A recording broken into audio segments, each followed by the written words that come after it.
Chapter 18.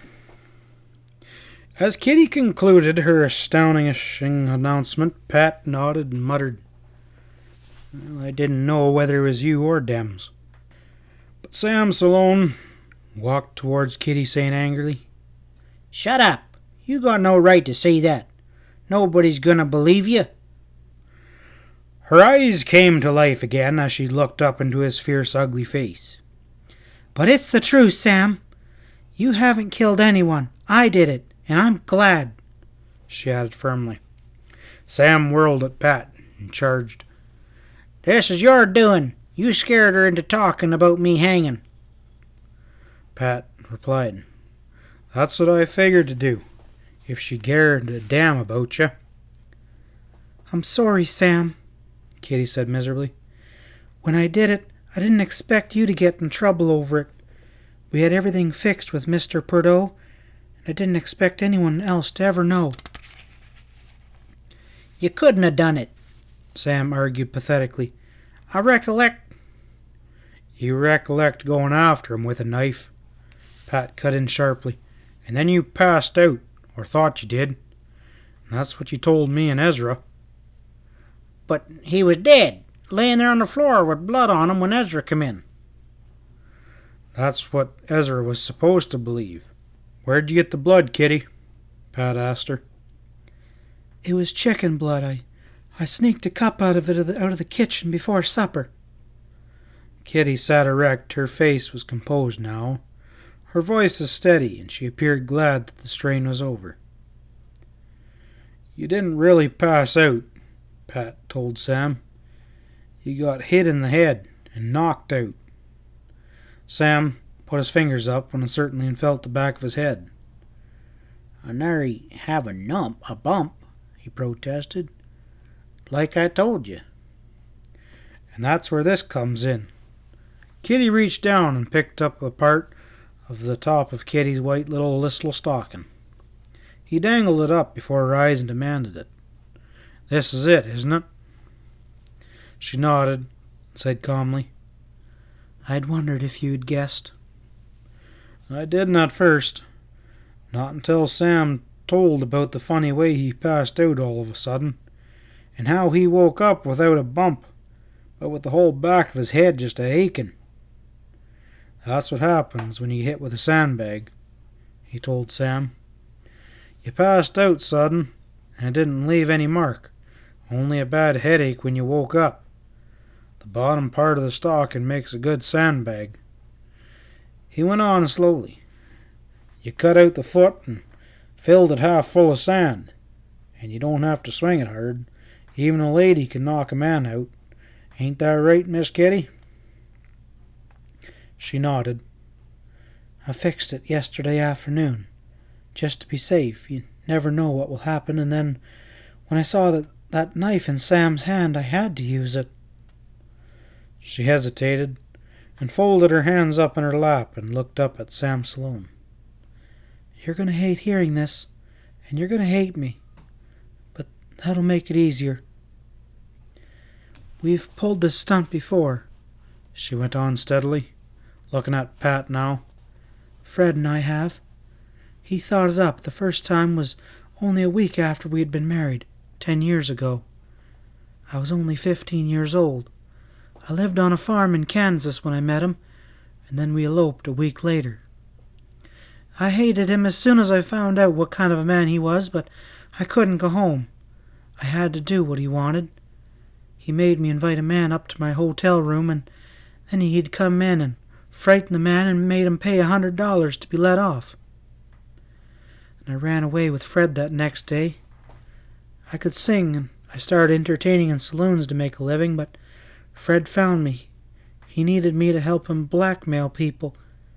He pulled this same badger game on a couple men for low stakes, but then he figured out this scheme." Kitty paused to shrug her bare white shoulders. "He planned it very carefully, choosing a small town with a crooked sheriff. We tried it first in Montana, and it worked. The man thought he had killed Fred and paid the sheriff $1,000 to hush up. The sheriff kept $200 and gave Fred the rest. And that was the first time," she went on tonelessly.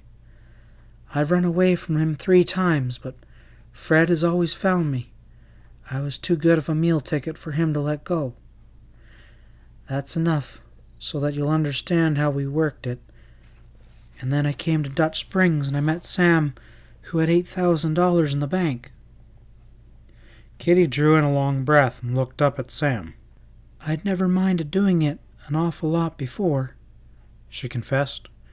"The other men there had always been pretty terrible. It was their fault for going after the woman. They went after me. They at least deserved what they got, but you were different."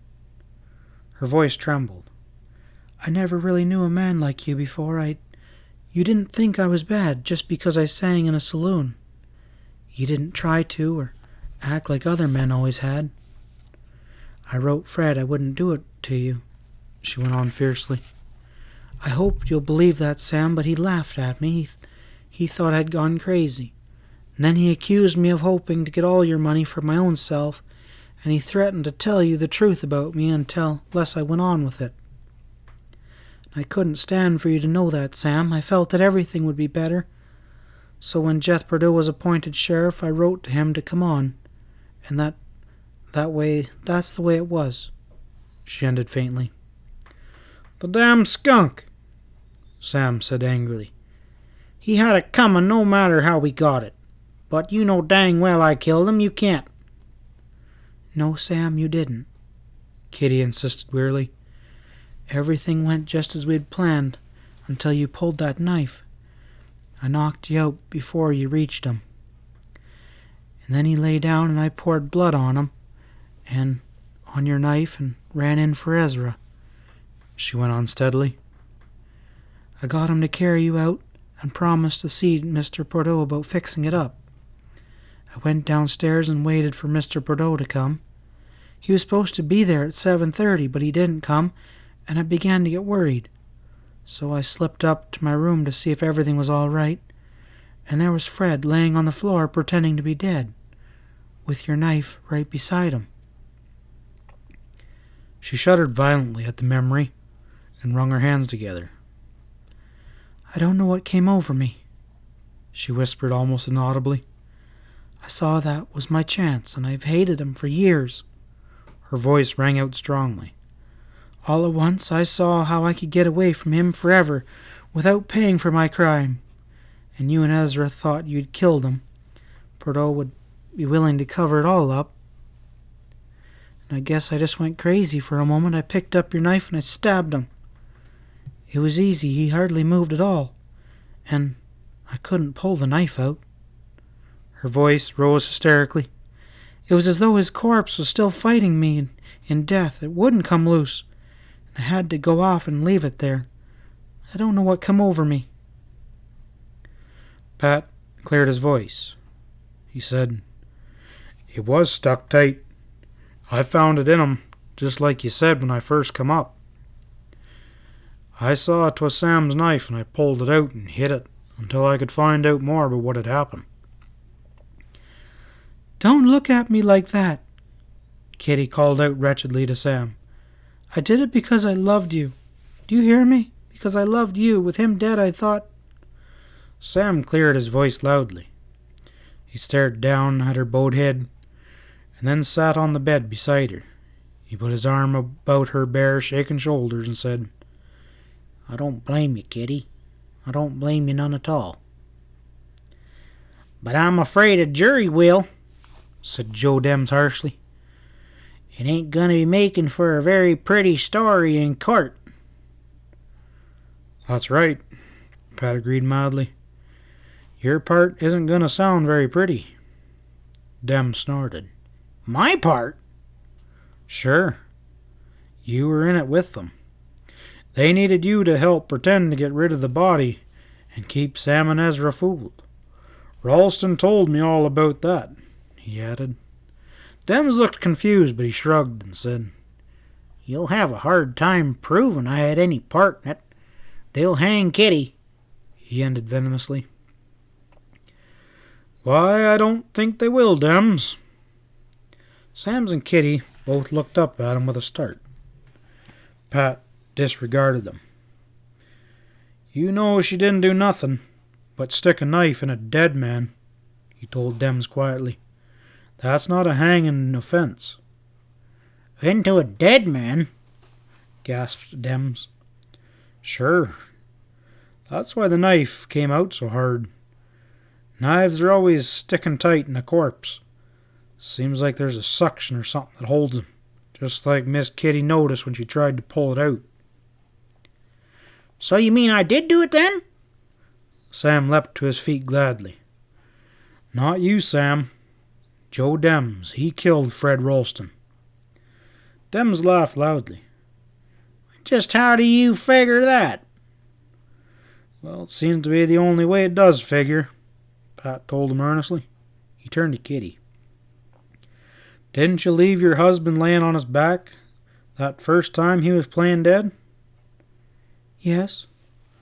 "That's what Ezra said," Pat grunted. "But he was lying on his face when you came back into the room, and he didn't move when you stuck him. He was already dead.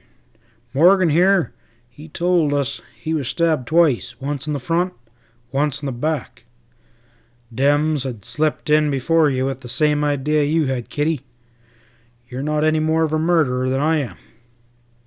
Dems laughed again. "Now why do you think I'd do that?"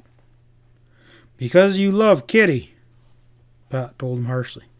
"You're crazy about her. You saw a good chance to get rid of her husband and lay the blame on Sam. Hell, 'twas a perfect setup that you couldn't pass it by." "You better be having your head examined," Joe Dems laughed. "I admit it took me a long time to see how it was, but that's not all. You killed Jeff, too. When you found out I had him locked up, you got scared. You knew he'd break down and tell everything if I questioned him, so you slipped out and shot him through the jail window with a mate to that .45 Derringer I took off you while the shooting was going on back at the bank." "Well, try and prove that," Dem snorted. "But you made a mistake when you killed Ralston," Pat went on gravely. "You found out afterwards that Kitty was really sweet on Sam. It hadn't done any good to kill her husband. You'd just fix it so that she and Sam could get married, and that pretty well near drove you crazy. So when you heard that Sam was coming back to ride the mail, you decided to finish what you'd started. You hired Mex Joe and Ben Larkin to drag gulch him on his ride." "And who says that?" "Ben Larkin says so. I got him locked up in jail right now. Where you missed was by not killing him too, Joe." Dems took a backward step and showed them a stubby .45 Derringer in his hand, a mate to the one in Pat's pocket. "I'll be going out the side door," he announced without a tremor in his voice. "If anybody wants to eat lead, try and stop me." He took another backward step and another towards the side door. Sam's body left the bed beside Kitty as though it was driven by a catapult. His shoulder struck the hotel proprietor's knees and they tumbled to the floor together. There was a muffled explosion as they fell, and Dem's body went limp on top of Sam's. Sam shoved the body off him and looked at it wonderingly. "Right through the heart, with his own Derringer," he said in an odd voice. "Well, that'll save Powder Valley a trial," Pat said, and he turned and looked at Harold Morgan. "I'd call it suicide on account of him having already committed 2 murders and us catching up with him." Morgan replied back. "Well, looks like suicide to me." Pat said quietly, "That leaves only 4 of us that knows anything about this at all. I don't reckon anybody else needs to know anything more than Joe Dems killed Ralston and Jeff Perdot for reasons unbeknownst and then committed suicide. That the way you see it, Morgan?" The rancher glanced behind him at Sam and Kitty, who were locked in tight embrace. He said soberly, "Well, that's the way it looks to me, Pat. I don't believe we're needed here any longer." Pat looked behind him and chuckled. Sure doesn't look like it, he agreed. In fact, I better be riding to tell Sally the news. Never did see a woman like her for liking to fix up for a wedding. End of chapter 18. Well, we reached the end of another one of Pat Stevens' novels, written by Peter Fields.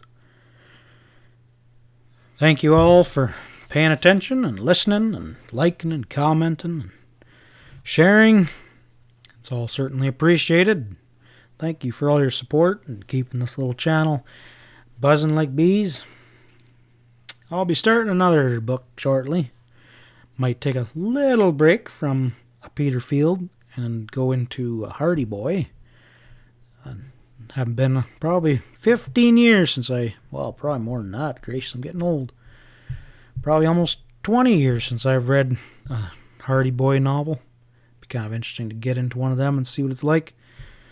Miss Jenna read one and seems like YouTube folks are kind of interested in listening to it, so I might give her a whirl and do one as well. Anyone who's given super thanks, those little donations, and big ones, so that's a big thank you from me and the missus. They mean a lot. Certainly give us that little extra push to get back here on the mic and read to y'all. Anyways, the farm is starting to pick up. Grass is growing, leaves are popping, flowers are buzzing, and the bees are blossoming. So things will be a little bit busy on the farm, so we might not be here as diligently as I'd like to be. But look forward to hearing from y'all, and you'll hear back from me, and I'll be looking forward to it. Bye for now.